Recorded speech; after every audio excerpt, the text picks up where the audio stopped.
to my list! Bem-vindos ao podcast do Cineplayers, para quem ama o cinema. I met him 15 years ago. I was told there was nothing left.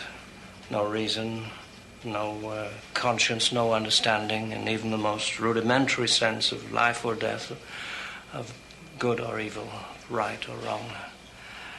I met this 6-year-old child with this blank, pale, emotionless face and the blackest eyes, the devil's eyes. I spent 8 years trying to reach him, and then another 7 trying to keep him locked up, because I realized that what was living behind that boy's eyes was purely and simply evil.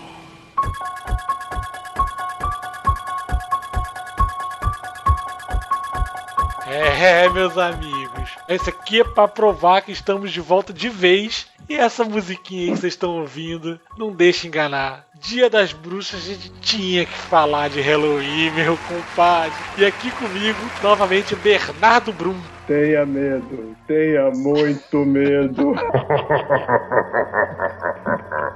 Porra, é essa, Bernardo? E novamente... Heitor Romero. Boa noite, pessoal, tudo bom? Pela segunda vez aqui em Repeteco, César Castanha. Oi, pessoal, tudo bem?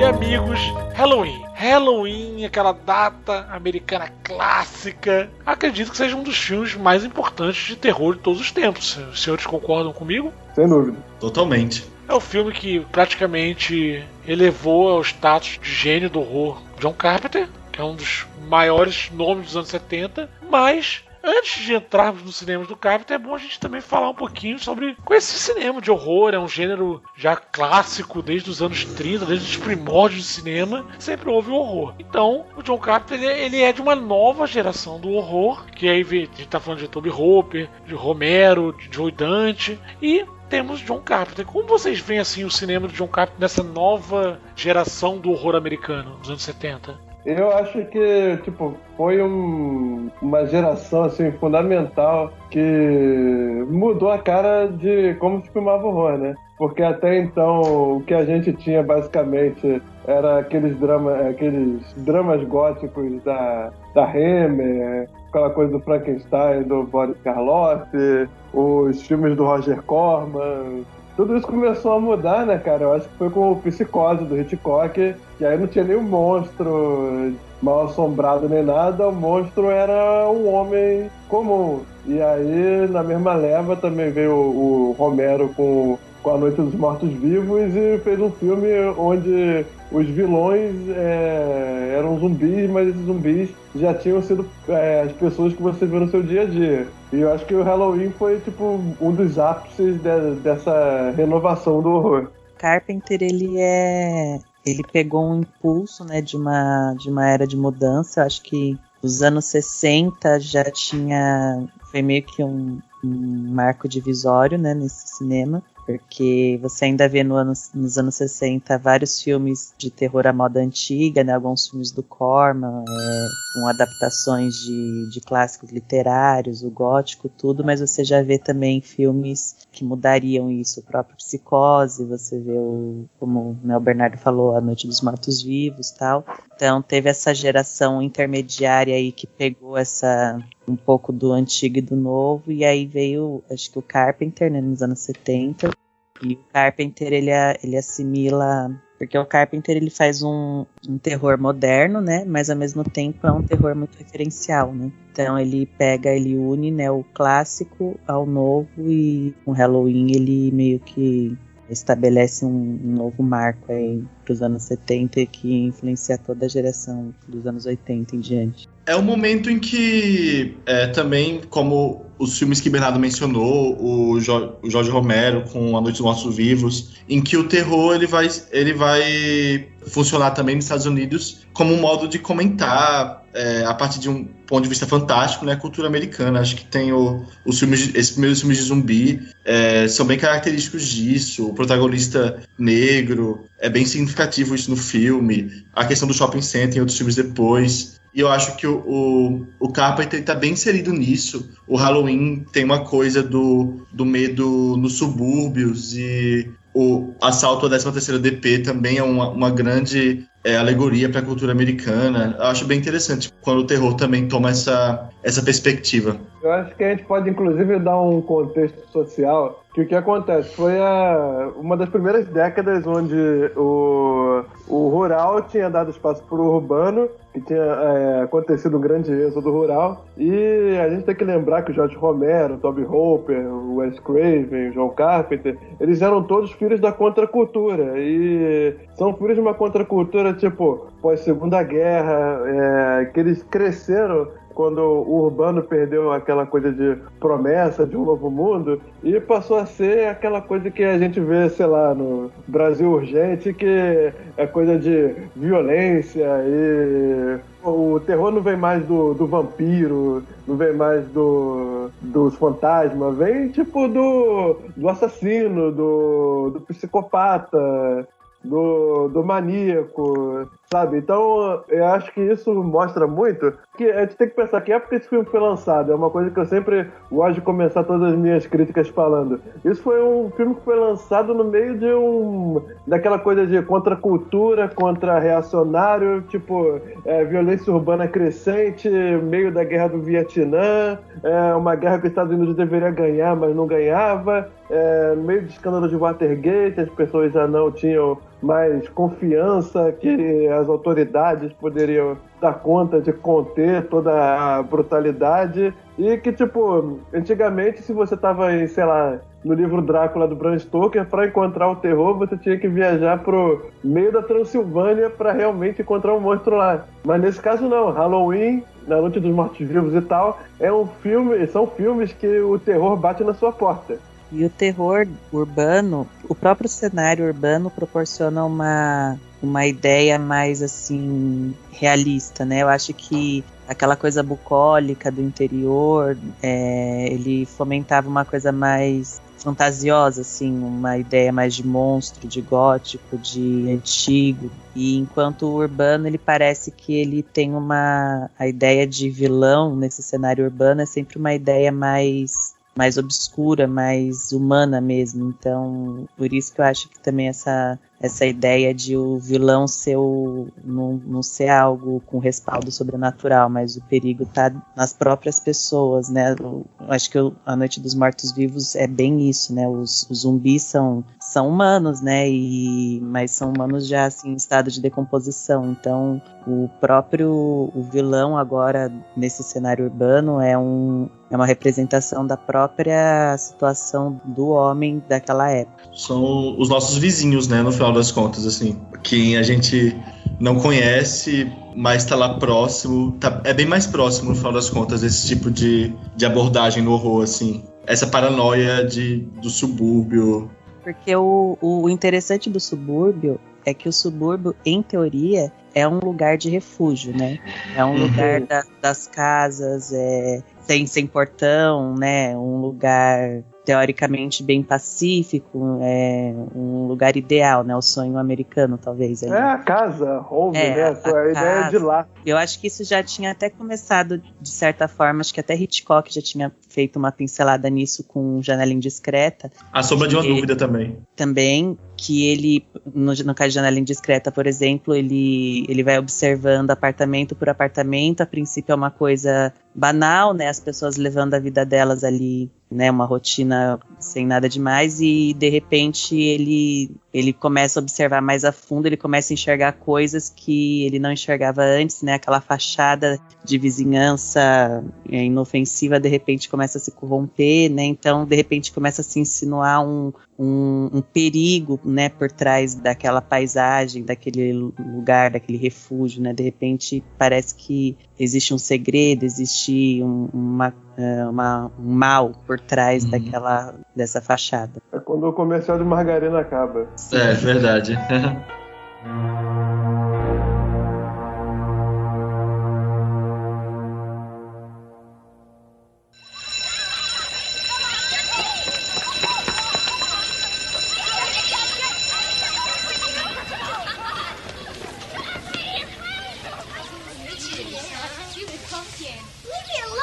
He's gonna get you. He's gonna get you. He's gonna get you. He's gonna get you. He's gonna get you. He's gonna get you. The boogeyman is coming. Leave me alone. He doesn't believe us. Don't you know what happens on Halloween?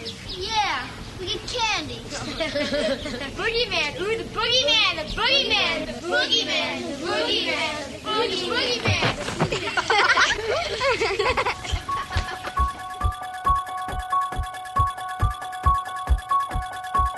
E isso tudo nos leva ao tema dessa semana, Halloween. Halloween, meus amigos, Halloween.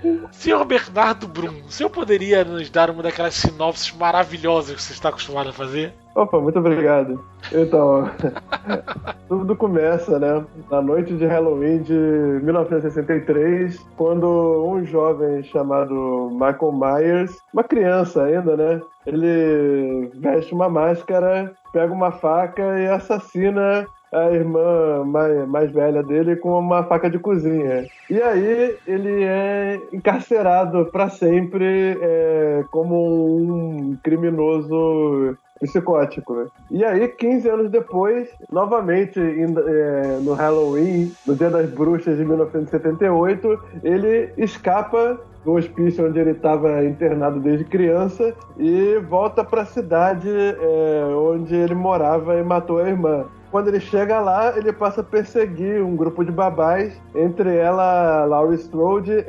personagem interpretada pela Jamie Lee Curtis. E aí ele passa a assassinar uma por uma das babás e dos namorados, e as crianças e a Laurie ficam como os únicos sobreviventes. E a única ajuda que a Laurie recebe é do Dr. Sam Loomis, que é o personagem do Donald Pleasence, que ele tratou do Michael Myers a vida inteira e ele nunca conseguiu entender por que o Michael Myers cometeu os crimes que cometeu e por que ele sente essa necessidade de matar de novo. E aí uma ideia muito recorrente do filme é que o Michael Myers seria o bicho-papão.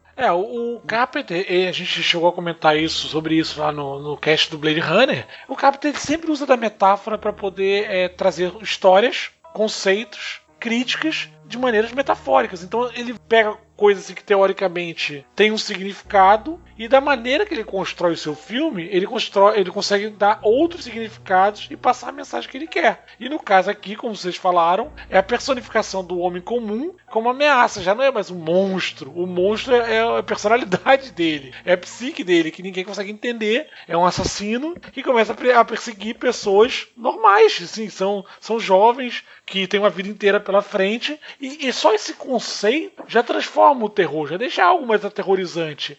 E aí eu queria entrar num assunto com vocês. O modo como ele faz isso. Porque ele usa a linguagem cinematográfica, ele bota em primeira pessoa, transforma todo mundo em voyeur daquele filme para poder construir o terror. Então como é que vocês enxergam essa parte mais técnica, mais teórica do Carpenter para poder contar uma história de forma assim que as pessoas muitas vezes não percebem que isso está acontecendo? Eu acho que o interessante em Halloween no começo é o fato dele usar a câmera subjetiva na visão do assassino, né, do Michael Myers. Isso é interessante, primeiro, porque é uma coisa bastante atípica no cinema do Carpenter. O Carpenter ele tem um estilo de cinema em que a câmera é invisível, né, aquele estilo meio Hawke, né, Howard Hawke, de a câmera ser imperceptível para o telespectador, mas nessa abertura ele utiliza a câmera na visão do próprio assassino, do Michael Myers. E segundo, ele ele pega essa ideia de um mal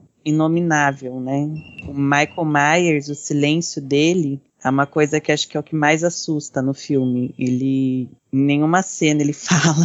Essa cena, essa câmera deixa ele muito próximo, né, da pessoa que tá assistindo ao filme. Isso, porque você tá próximo dele, você tá compartilhando a visão dele, né, a perspectiva dele, mas em nenhum momento você consegue, de fato, entender remotamente o que pode passar na cabeça de uma criança de uns 9 anos que um dia, do nada, vai lá e mata a irmã dele. Eu acho que a força do Michael Myers, da maldade, né, que há nessa figura de vilão, de bicho-papão, é esse mal sem motivo. Eu acho que quanto menos motivo você atribui a um vilão esse estilo de filme, mais assustador ele fica, né? Mais próximo de um bicho-papão, como ele tanto é chamado pelas crianças do filme. Ele é simplesmente mau. E ele fica imprevisível, né? Porque a partir do momento que você não sabe motivação, nada, pode acontecer qualquer coisa por ali. Sim, e ele não tem um padrão pra perseguir, né? Ele simplesmente chega na cidade e sai matando aleatoriamente. Então você não consegue prever o que tá atraindo ele, o que motiva ele a matar, ou por onde ele vai, o que ele procura exatamente, né?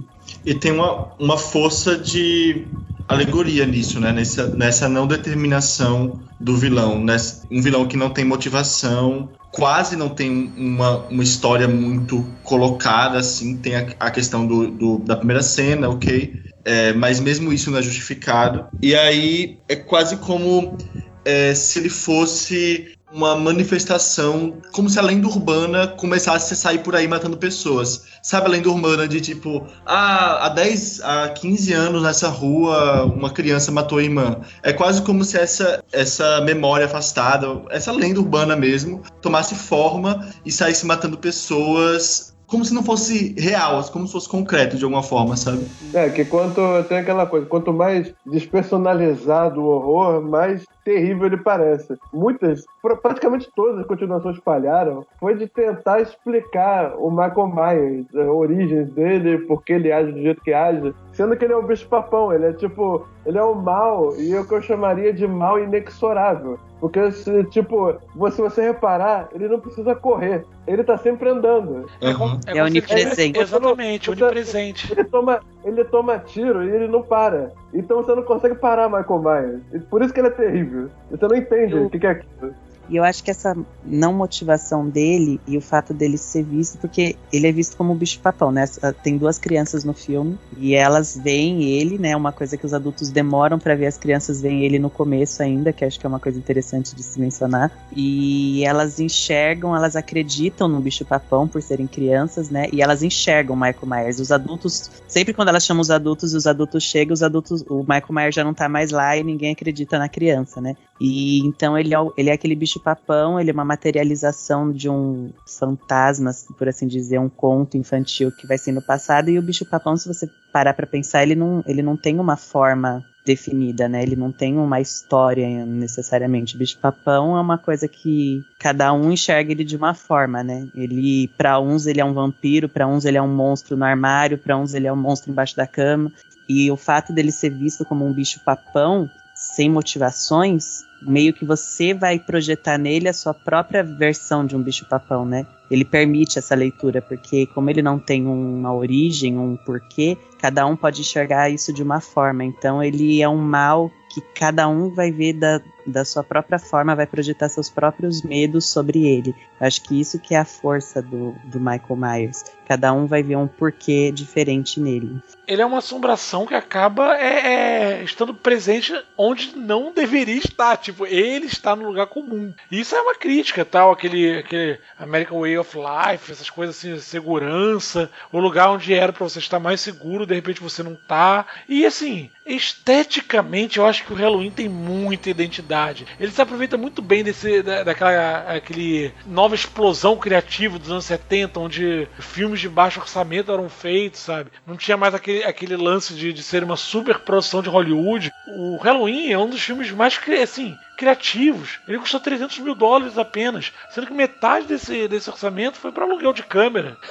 Então a gente tá falando de um filme que aproveitou muito bem esse boom dos anos 70 estético, criativo, aqueles filmes mais crus, que não tinham tanto polimento estético mesmo. Como é que vocês veem a importância dessa época pro horror de gênero mesmo, puro, e especificamente falando do Halloween? Eu acho que o Halloween tem essa ideia de que menos é mais, né? O fato de ser um filme com um orçamento bem limitado fez o Carpenter improvisar ali muita coisa apenas com um jogo de luz, coisas bem assim primárias, né, na composição de um filme, de um quadro. Por exemplo, primeiro essa câmera subjetiva, né, essa ideia da câmera subjetiva no olhar do assassino, e depois o fato dele trair essa própria ideia de câmera subjetiva, porque na abertura de Halloween a câmera está empregada no olhar do Michael Myers, mas aí depois que tem essa passagem dos anos, você ainda vê uma câmera assim, ela parece subjetiva, ela treme, ela se mexe assim, aí você pensa que aquele é o olhar do Michael Myers, mas de repente você vê o Michael Myers no enquadramento, então aquilo meio que te trai ali, então você não sabe exatamente o que ele tá querendo ali. É um recurso assim bem simples para te confundir, para você nunca conseguir prever, né, onde que vai aparecer o Michael Myers, o que ele tá fazendo, por onde ele vai começar. É uma coisa que te deixa sempre muito inseguro sobre a localização dele. É quase um jogo de esconde-esconde. Você nunca sabe, né, de onde ele vai surgir, se a câmera é a visão dele, ou se ele tá escondido em algum canto do enquadramento. E às vezes ele nem tá ali na cena, a cena não tem nenhuma relação com ele, mas você fica o tempo todo ali paranoico. Onde tá o Michael Myers? Onde tá ele? Eu acho muito genial, porque é um truque simples, né, e que te mantém o tempo todo assim alerta. Eu, pelo menos, quando tô assistindo o filme, eu tô o tempo todo olhando cada canto do enquadramento, procurando algum sinal da presença dele, e em várias dessas cenas ele nem tá presente, você que tá traumatizada ali procurando algum rastro dele.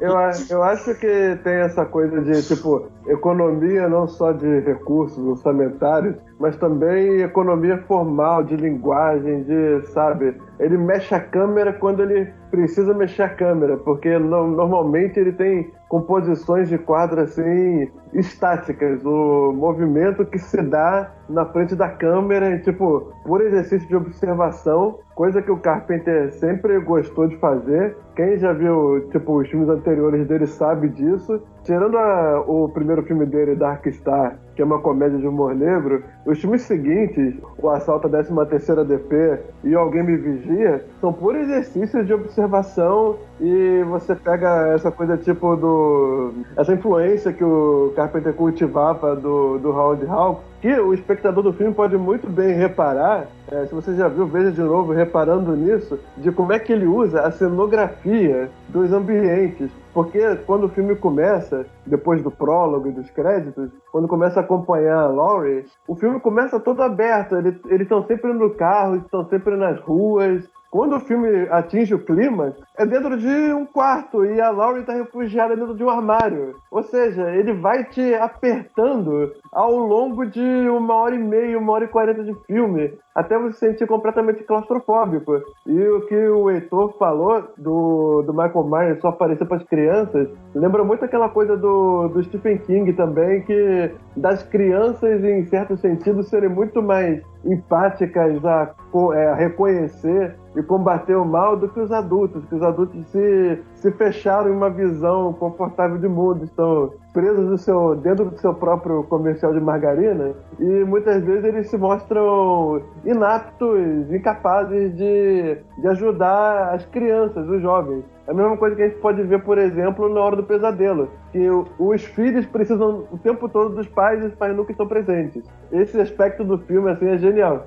Há uma economia do roteiro também, né, assim, de trama. É mínima no final das contas, assim, porque você tem uns adolescentes numa noite vivendo uma experiência bem típica de adolescência, assim.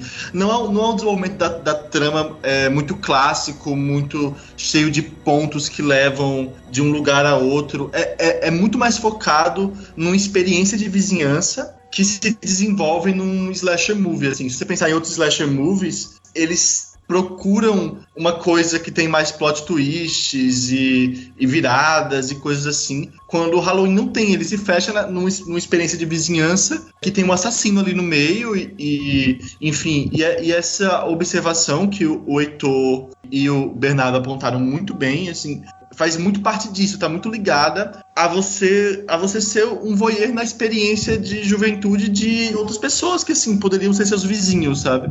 Essa parte do voyeurismo eu acho muito importante, porque isso aí é um legado do Hitchcock, né? A gente tava falando do Hitchcock, terror clássico dos anos 50, 60, e o próprio... Ai, cacete, esqueci o nome. Ô, pecado. Não psicose, meu Deus do céu. Norman Bates. Norman Bates. Ele é um observador, entendeu? Da gente ler. E também janela discreta. Então, esse próprio conceito de ser voyeur, ele herda do Hitchcock muito bem. É um filme lotado de homenagens. E agora o que eu acho mais interessante nesse horror dos anos 70 é como a falta de orçamento instigou a criatividade desses cineastas. O próprio Spielberg é muito famosa aqui a história do tubarão, que ele só escondeu o tubarão até mais da metade do filme por falta de orçamento, que ele não tinha como colocar o tubarão antes. E a mesma coisa aqui no Halloween. Em vários momentos a gente vê como essa falta de orçamento influenciou no filme. O próprio personagem, aquela máscara dele, são $2. Foram $2 a máscara do Michael Myers. Eles foram lá e aquela máscara é do William Shatner, do Jornada nas Estrelas. Eles pintaram a máscara inteira, furaram os olhos e tal, e botaram na cara do maluco e ninguém percebe, cara. Entendeu? É como isso influencia. O filme era pra ele ser uma sequência de mortes durante vários dias de babá, mas ele passa numa noite de Halloween, cara. E uma noite de Halloween que foi filmada no meio da primavera. E o Halloween no outono, entendeu? Então é muito interessante esse modo como eles se adaptam à falta de orçamento e que no final ninguém percebe. Tudo faz sentido. E eu acho que é até uma vantagem. Eu acho que o terror de todos os gêneros é o gênero que mais se beneficia de um orçamento limitado, que mais consegue fazer das tripas coração, né, por assim dizer, porque se você for ver o Michael Myers, a figura do vilão em si, da ameaça, né, daquilo que atinge, né, os personagens, ele mesmo, ele tem uma aparição muito limitada no começo do filme. Ele só vai aparecer mesmo, assim, mais efetivamente, do meio pro fim. No começo, ele é aquele jogo voyeur que vocês estavam falando, né? Eu gosto muito do filme, aquelas cenas em que fica mostrando a perspectiva trocada de uma casa de frente para outra. Uma hora mostra a Laurie olhando pela janela para a casa da frente, outra hora mostra a menina olhando pela janela, e cada um que vai olhar pela janela vai ver uma coisa diferente. As crianças veem o Michael Myers ali passando na casa da frente, né, que ele tá indo matar a babá da casa da frente, e quando a Laurie chega na janela, ela não vê. Então tem sempre essas insinuações apenas pelo enquadramento. O enquadramento da janela revela muito sobre o andamento da história, sobre o que está acontecendo sem diálogo, sem nada. E essas opções simples, assim, que aparecem até banais, é isso que cria toda a atmosfera do filme, porque o Michael Myers, você nunca sabe onde ele tá. O fato dele aparecer tão pouco, na verdade, assusta mais do que se você colocasse ele ali toda hora, porque como ele aparece... É um suspense, porque você nunca sabe. Uma hora você olha pela janela e ele tá na casa da frente, outra hora ele parece que tá dentro da própria casa da Laurie. Então você nunca sabe onde que ele tá. Uma hora ele tá no varal. Então cada vez que você olha pela janela é uma surpresa diferente. E é sempre eu acho engraçado que é sempre uma janela, né? Eles estão sempre olhando pela janela, olhando pra casa do vizinho, e cada vez que abre a janela no filme é uma surpresa diferente. Eu acho isso muito, muito legal.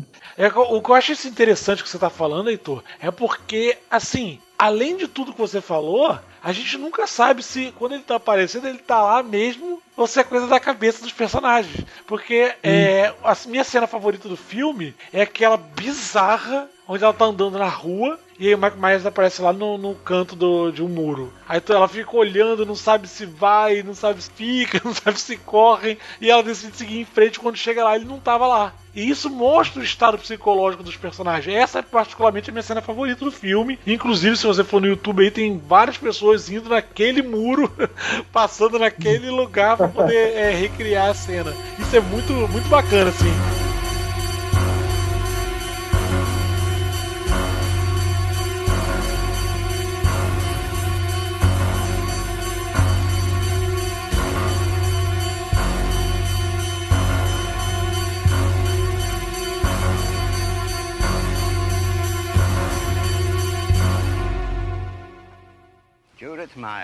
Myers. Row 18, plot 20. Yeah, you know, every town has something like this happen. I remember over in Russellville, old Charlie Bowles, about 15 years ago. One night he finished dinner and he excused himself from the table and he went out to the garage and he got himself a hacksaw. And then he went back into the house and he kissed his wife and his 2 children goodbye. And then he proceeded... Where are we? It's right over here. Yeah, Myers, Judith Myers. I remember her. Couldn't believe it. Such a young boy. Larry, you lost? Why do they do it? Goddamn kids. They'd do anything for Halloween. Whose grave is it? Oh, I don't know. 18, 19. Judith Myers. He came home. Vocês, qual é a cena favorita de vocês do filme? Cara, a minha cena favorita é uma cena, assim, é um negócio que dura muito pouco, acho que são uns 10 segundos, mas é um negócio, assim, de te dizer, completamente aterrorizante. Quando a Laurie já encontrou as amigas mortas e tal, ela tá passando pelo corredor, e aí o corredor tá escuro, e de repente, sem a câmera se mover, o Michael Myers começa a aparecer. É tipo, muito lentamente. E você vê que o Michael Myers tá aparecendo e você não vê, e a Laurie não vê que o Michael Myers tá aparecendo. É sério, eu nunca fiquei, tipo, tão petrificado assim, vendo um filme, sabe? E é essa coisa que a gente fala de economia de recurso, que você vê, sei lá, o Toby Hooper, quando fez o Massacre da Serra Elétrica, ele fez tipo com película de documentário, fez com luz natural, câmera desfocando e tremendo, e o filme ficou com aquele puta ar realista, sabe? E você vê que o Carpenter quis fazer tanto o seu psicose, tipo, o seu assassino realista, a sua mulher comum sendo perseguida, sendo stalkeada por um homem, que você vê que tanta escolha da atriz influenciou. A Jamie Lee Curtis, ela é filha da Janet Leigh, a mulher que morria no Psicose. Olha a referência aí. E não só isso, né? A Jamie Lee Curtis está sendo perseguida por um assassino com faca. Então, olha a homenagem aí. Sim. Eu gosto muito da cena, acho que a cena que eu acho que mais me marcou em Halloween foi a cena em que ele aparece vestido de fantasma, o Michael Myers, que é um momento em que ele tem até um certo humor negro nisso, dele colocar um lençol pra enganar a próxima vítima dele, a menina acha que é o namorado dela que tá fingindo de fantasma. E eu acho que é uma cena muito representativa, porque é uma imagem assim, bem... qual é a palavra? Uma coisa assim, bem cartunesca, assim, de um fantasma, né? Um lençol com um óculos por cima. E ali é uma materialização meio de uma figura meio batida de um fantasma, mas que naquele filme, naquela hora, é uma coisa assim aterrorizante. Então, de repente, um lençol com 2 furos pra você ver o olho da pessoa, de repente aquilo que é uma coisa tão corriqueira naquele filme, a forma como ele colocou aquilo ficou... Ele resgata um medo muito primitivo ali, um medo de infância muito primitivo. Eu acho muito, muito forte essa cena. E você? A minha cena favorita é com certeza o final, assim. Eu acho que é um dos meus finais favoritos, na verdade, o desse filme. Parece que você tem uma vitória sobre o vilão, assim, o que é uma ideia quase contraditória, assim, em relação ao que estava sendo o filme até aquele momento. Só que quando você... tem um segundo momento em que você vê que essa vitória nunca aconteceu, que ele não tá mais lá, e que talvez ele seja mesmo o bicho-papão, assim. E essa não definição, assim, o final, ele realmente, ele afirma essa não definição do que é o Mike Myers, e particularmente ele me faz ter vontade de trancar a porta do quarto, assim, porque é como se a qualquer momento o Mike Myers pudesse aparecer do seu lado, assim, sabe, porque ele saiu dali, foi pra outra vizinhança, matar outras babás, assim. Sim. E o que eu fico pensando muito nesse... vou soltar um spoiler aqui, então se você não viu o filme, volte aqui quando ver. Esse diálogo... né, Michael Myers vai atrás de você. Enfim. Se não viu esse filme até hoje, né, merece ser perseguido.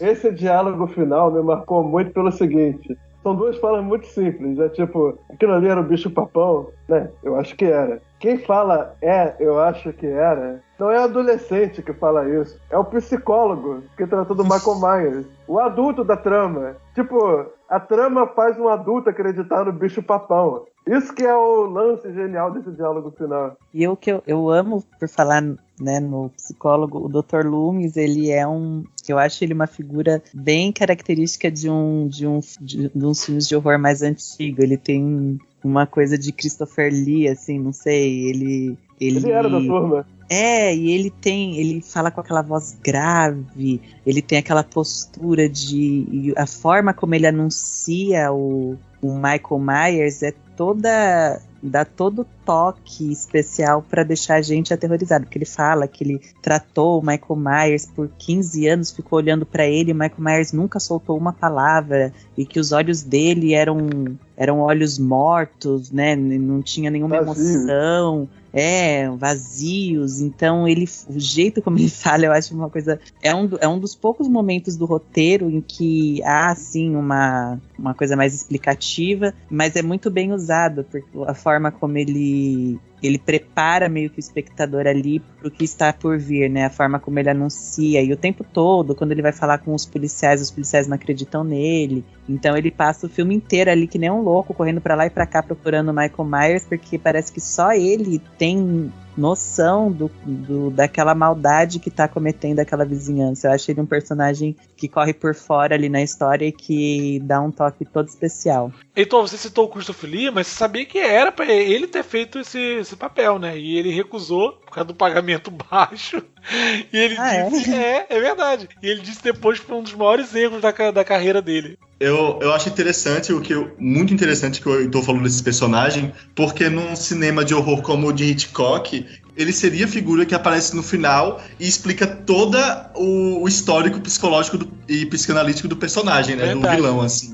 Esse vilão é assim porque com a mãe dele aconteceu isso e aquilo, a irmã representava aquilo pra ele, e como o Bernardo falou, no final desse filme, o que ele faz é falar, é o bicho-papão. Talvez seja o bicho-papão mesmo, assim. Ele não tem ideia do que é o Mike Myers, no final das contas. Ele subverte totalmente a ideia de que o mal pode ser explicado psicologicamente, assim, né? Que é o que o Hitchcock, praticamente todos os filmes, fazia. Tipo, a única cena ruim de Psicose é justamente o final, onde explica tudo, né? O Donald Pleasence já é bizarro, né? Haja visto que agora ele tá no papel do cara que testemunha e fica perturbado, mas a gente conhece o passado dele, ele fez o Blofeld com 007 Só Se Vive Duas Vezes. Ele é meio bizarro, né, por natureza. A gente lembra daquele monóculo, aquele gato no colo, a gente lembra do passado dele. Só voltando um pouco com aquelas relações em homenagem, o doutor também, Sam Loomis, ele também é o nome do amor secreto da Marion no Psicose. Então o filme tá cheio dessas brincadeirinhas de essas ligações com o cinema do Hitchcock, e não deixa de ser a modernização, né? Porque como o César bem falou, no Hitchcock há toda uma explicação, e a partir do momento que você tá esperando uma explicação e o filme não dá essa explicação, ele causa um estranhamento ainda maior, ele faz essa quebra da expectativa que a gente estava tendo com os filmes de horror até então. E falando nisso, quando você vê que o diretor entende o sentido do filme, é uma história que a Jamie Lee Curtis contou das filmagens. Ela falou que, tipo, o John Carpenter dirigiu a Jamie Lee Curtis e o Nick Castle, que fez o Michael Myers, de dois jeitos diferentes.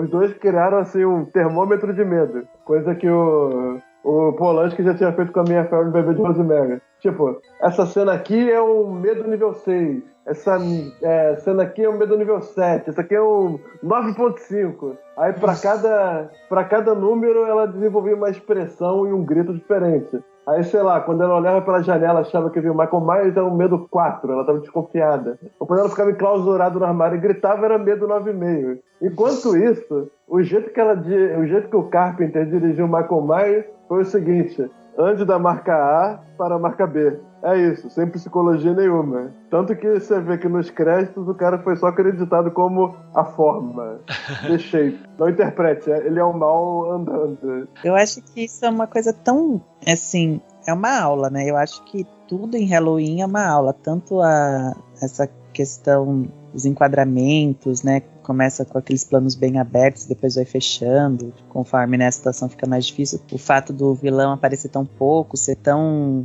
misterioso, não ter explicação, eu acho que isso são... Primeiro que eu acho uma coisa até assim, mais simples de se fazer, né, em termos de técnica mesmo, e mais eficiente no resultado final. E é uma coisa que hoje você não vê nas refilmagens do Halloween, nas sequências, é o oposto disso, né? Eles tentam mostrar o Michael Myers toda hora, tenta ter muito sangue, tenta ter muita explicação, tenta criar um vínculo dele, tenta mostrar a infância dele, ele sofrendo bullying. Quanto mais você faz isso, mais perde a graça o vilão, menos assustador ele fica, menos... Eu acho que o pessoal quer inventar demais e fica de menos, né? E o Halloween é uma aula... atrapalha. E o Halloween é uma aula de economia, assim, o terror de Halloween é um terror muito econômico e muito, muito eficiente, assim, e parece que é difícil, né, não é todo mundo que consegue repetir isso, né, parece ser uma coisa mais simples até de se fazer, mas hoje em dia, não só hoje em dia, mas mesmo os slashers que vieram depois de Halloween são muito, muito sangrentos, muito explicativos e por isso eles não têm tanto impacto. Uma coisa que o Bel estava falando, que terminou me lembrando a questão da Scream Queen, né? Que a Jamie Lee Curtis, ela pode não ter sido a primeira, teve a mãe dela, inclusive, mas ela foi uma Scream Queen bem marcante, assim, do slasher movie, assim, quase inaugural do slasher movie, como esse subgênero especificamente. E é interessante, eu gosto muito da atuação dela e da personagem dela, porque diferente de Janet Leigh, da Marion de Psicose, que tem uma perversidade, tem uma motivação e uma certa caminho que ela estava seguindo quando ela é assassinada. A Jamie Lee Curtis, a personagem dela é a garota The Girl Next Door, né? A garota da vizinhança, a menina comum que é babá, que enfim, que é a menina comum do subúrbio, e isso tem um efeito no slasher movie, né? Esse tipo de personagem, ele vira o típico personagem de slasher movie, assim, que também reforça a ideia de que a pessoa ordinária, né, a pessoa comum, ela pode ser vítima dessa trama macabra, assim. Passa a ideia de que é um perigo que tá ali no encalço de qualquer um, né, de qualquer pessoa comum, não tem uma heroína assim muito trabalhada, muito especial, ela é só uma menina comum e persegue ela sem mais nem menos, então eu acho que isso que o César quis dizer fica bem mais impactante, assim. Inclusive o pessoal fala que, tipo, depois os filmes de slash ficaram muito moralistas, que só morria quem usava drogas e fazia sexo durante o filme, mas você vê que, tipo, não é bem o caso do Halloween. O Halloween não tem tanto esse moralismo, que você vê durante o filme ela fazendo coisas absolutamente comuns, tipo, reclamando que não vai poder sair com o namorado porque vai ter que ficar cuidando das babás.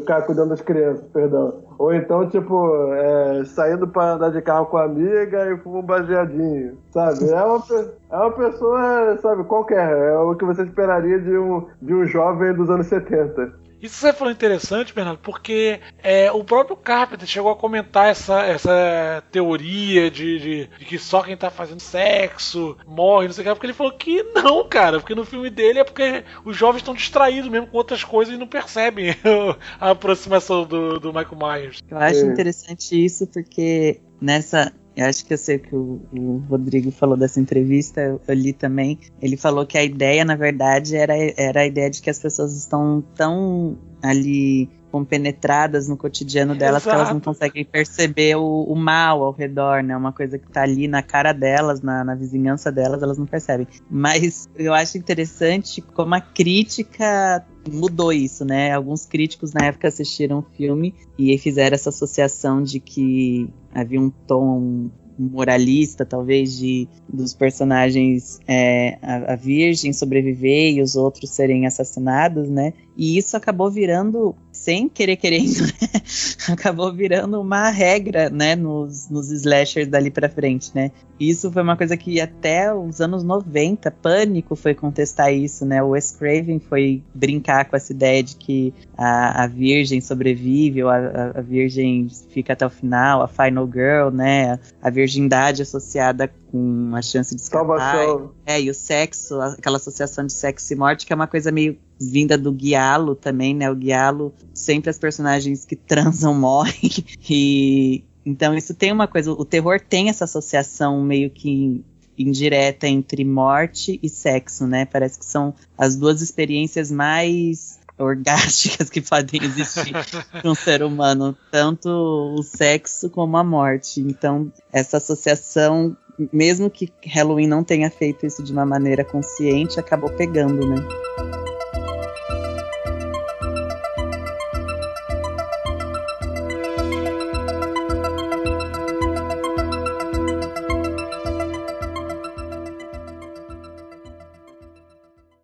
When was the last time you were scared out of your wits by a movie? Halloween, the motion picture about the most terrifying night of the year. Halloween, the night 3 teenage girls discover the real trick is to stay alive. Halloween, the night he came home. From Compass International Pictures, rated R.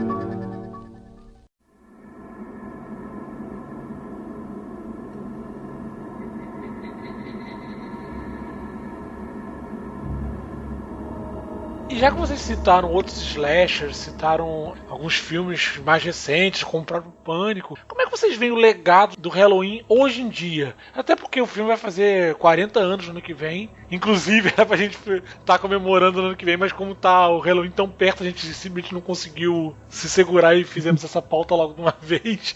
Como é que vocês veem o legado do Halloween em filmes como A Hora do Pesadelo, Sexta-feira 13, Dia dos Namorados Macabros, Pânico? Sei que vocês fizeram verão passado. Teve filme pra caramba sobre isso, né? Pô, então, eu acho que criou, enfim, a gente já tinha antecedentes, né? Tinha os filmes do Dario Argento, tinha Psicose, mas eu acho que quem começou isso nos Estados Unidos foi o Halloween. Eu não acho que sem Halloween o Wes Craven conseguiria ter feito tanto A Hora do Pesadelo, que tentava ir na leva do Halloween, tentava amplificar o sentido do slasher, quanto ele conseguiria fazer Pânico, que é uma grande sátira, um grande questionamento aos filmes de slasher e a nossa relação com a cultura pop, a nossa culpa de consumir violência e tal. E, tipo, eu acho que o Halloween foi o detonador. Eu acho que por causa do Psicose, Massacre da Serra Elétrica, Noite dos Mortos-Vivos e Halloween, é por causa de filmes assim que a gente vê filmes de terror que se passam em ruas, em apartamentos, sabe? É por causa disso que a gente vê aproveitando o que o César falou, o horror next door. O terror do vizinho. Eu acho que também tem uma vinculação, e eu acho que pra mim essa é uma das principais heranças de Halloween, muito forte entre o cinema de horror e o cinema adolescente. Que eu acho que começa, na verdade, é um pouco sugerido em O Massacre da Serra Elétrica, eles são um pouco mais velhos, mas Halloween que traz o horror para a experiência da adolescência, a experiência de ser babado dos vizinhos, do namoro, de ter que ficar em casa por motivo X. por não ser dono da própria vida ainda, mais ou menos. E aí, hoje, a vinculação do cinema de horror com o cinema adolescente é uma das mais óbvias e frutíferas e mais bem-sucedidas, assim, até do ponto de vista do mercado e tudo, mas acho que está muito vinculado a algo que começou em Halloween. Eu também acho isso que o César falou de aproximar o cinema adolescente com o cinema de horror, que eu acho que é muito legal isso em Halloween, a rotina ali dos personagens e ser inserida ali naquela rotina assim, banal, né, por assim dizer, né, de baile da escola, de namoro, de você sair à noite para ser a babá do vizinho. Nesse cenário, de repente, um assassino.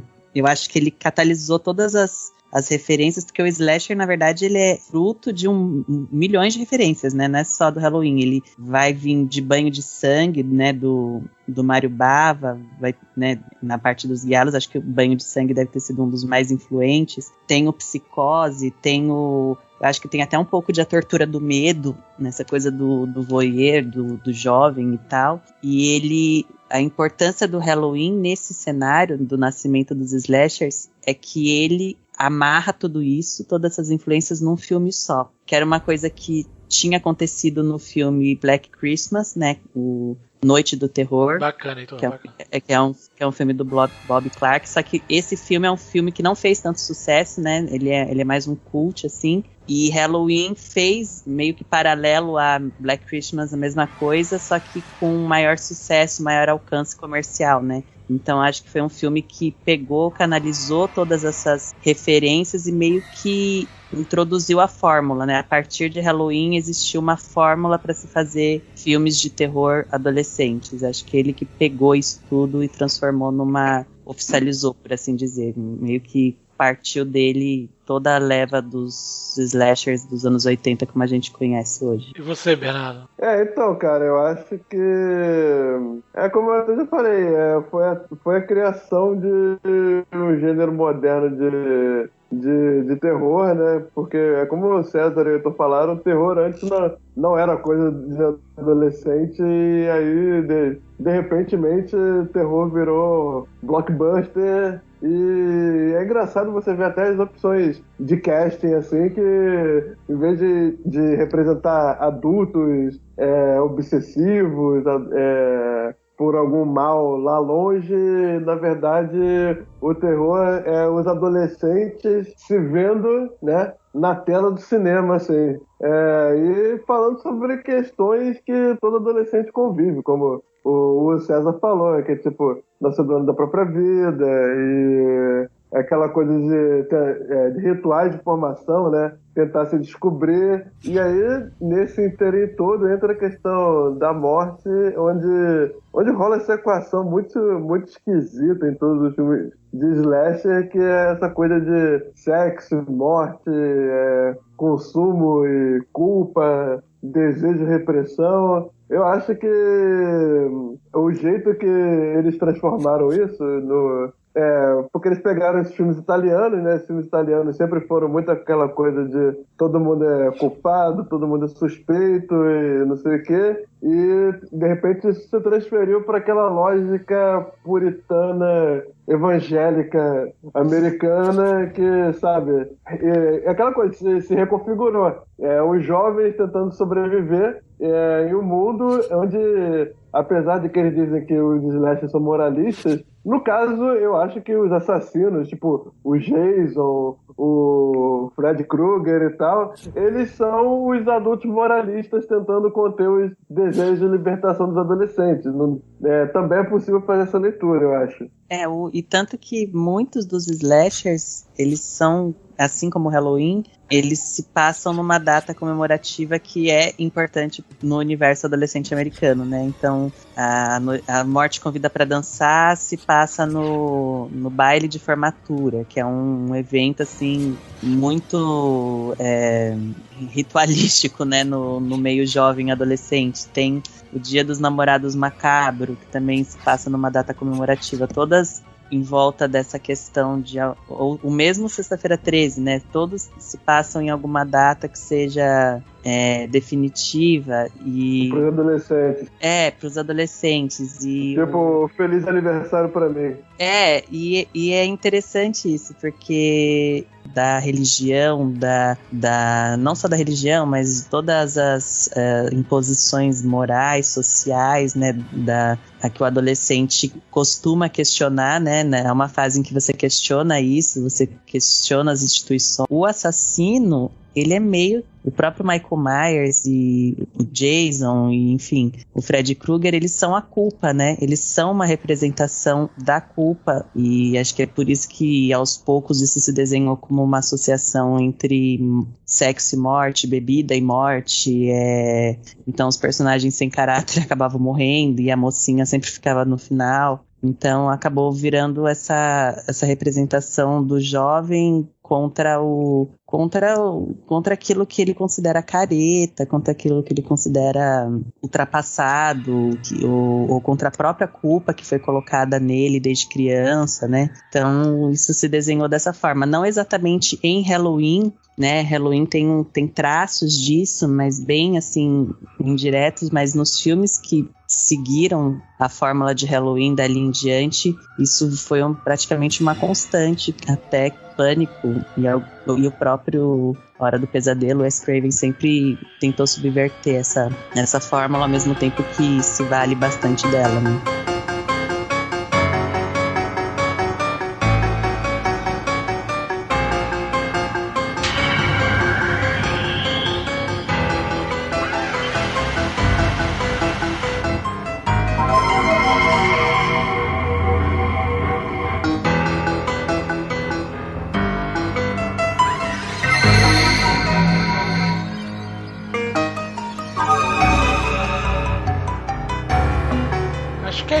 Falamos sobre Halloween, clássico do John Carpenter de 1978. Meninos, vocês têm alguma coisa mais a acrescentar sobre o filme? Então, eu vou dar um guia rápido de Halloween para as pessoas.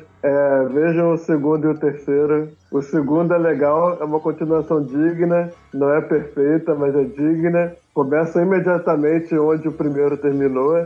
Tem mortes muito criativas, não chega a ser um John Carpenter, mas é muito digno. Tem uma morte, inclusive, que me deixou dolorido por um mês.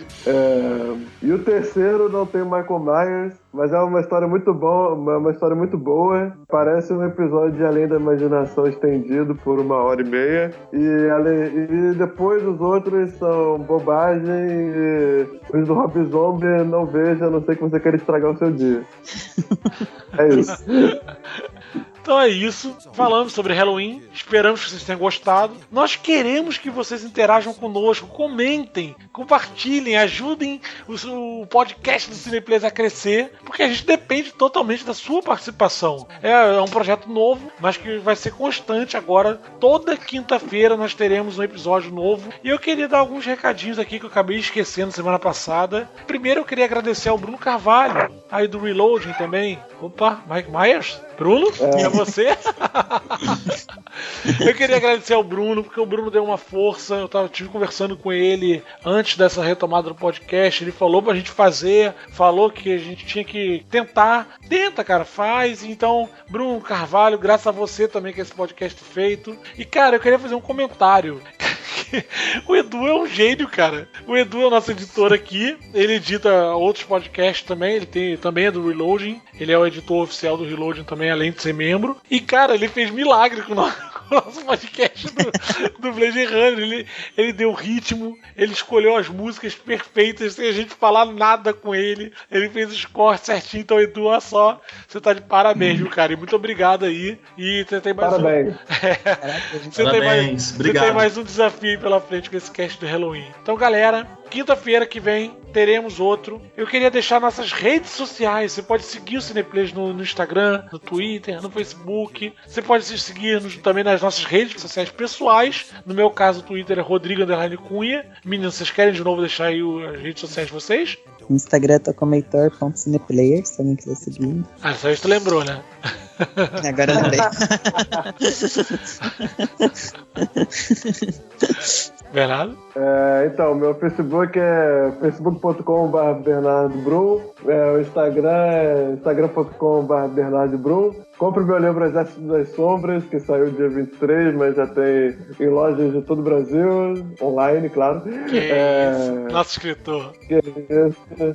Espero que gostem. E você, César? Meu Facebook é César Castanha, meu Instagram é também César Castanha e eu também escrevo no blog Milos Mofa. Então é isso, galera. Quinta-feira. Ei. Que foi? Eu tenho uma pergunta. Eu tenho uma pergunta para os leitores. Leitores do Meu Brasil Varonil. Enquete da semana para vocês. Qual vocês acham que é o Halloween do século XXI? Deixa aí nos comentários. Bacana. Eu tenho uma curiosidade pra falar também, lembrei agora. Eu busquei esse filme, o Halloween, aqui pelo Rio de Janeiro em algumas livrarias, em algumas lojas grandes e não achei não, sabia? Eu queria dar de presente pros leitores, queria fazer um sorteio e simplesmente o filme tá fora de catálogo, cara. Eu procurei no Netflix, absurdo. Procurei no Telecine, procurei o físico pra comprar pra poder distribuir e simplesmente não tem como as pessoas assistirem Halloween, cara, de maneira legal hoje em dia. Infelizmente. É uma curiosidade um pouco chata. Isso aí tá simplesmente fora de catálogo, cara. Como é que pode? Fica a dica aí pras distribuidoras, né? Absurdo. Esse filme merece ser visto, correto? Então, galera... distribuidores, tem uma bola e vocês estão pisando nela. Já sabe. Curtam, compartilhem, ajude-nos a crescer e até semana que vem.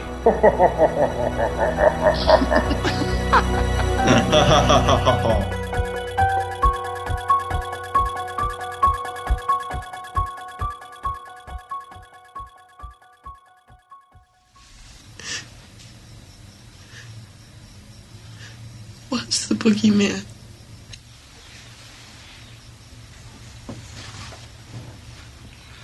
As a matter of fact, it was.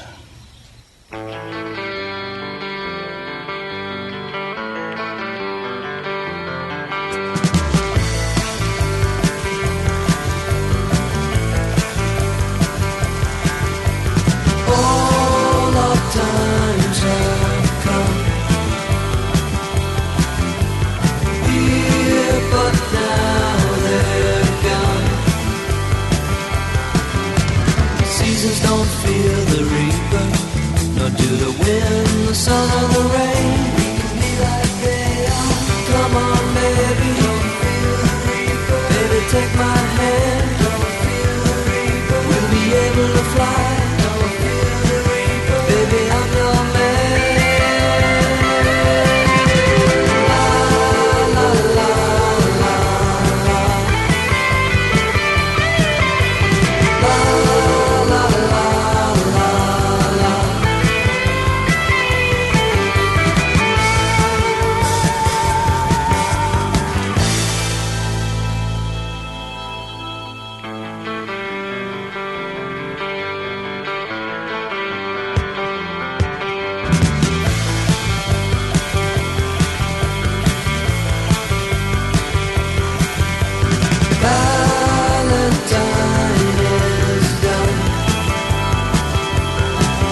sadness, and it was clear she couldn't go on.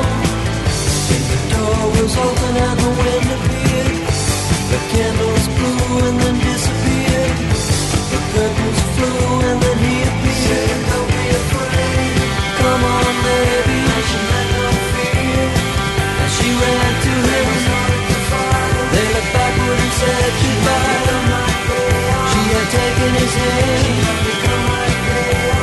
come on baby, don't fear the reaper.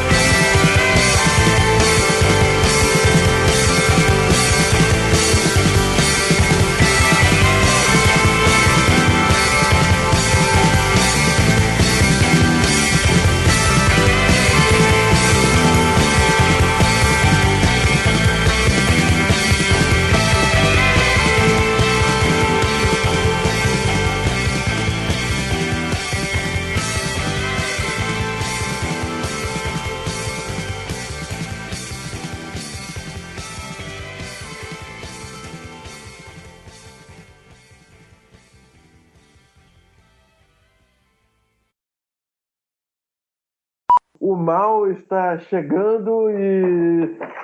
Só um segundo, por favor. Porra é essa, cara? É Mike Myers. É o Michael Myers. Bernardo, você tá Vou vivo, começar. Bernardo? Tô- Cara, é que- velho. Eu fiquei com medo de verdade, cara. É que eu falo que eu vou gravar, as pessoas esquecem. Desculpa.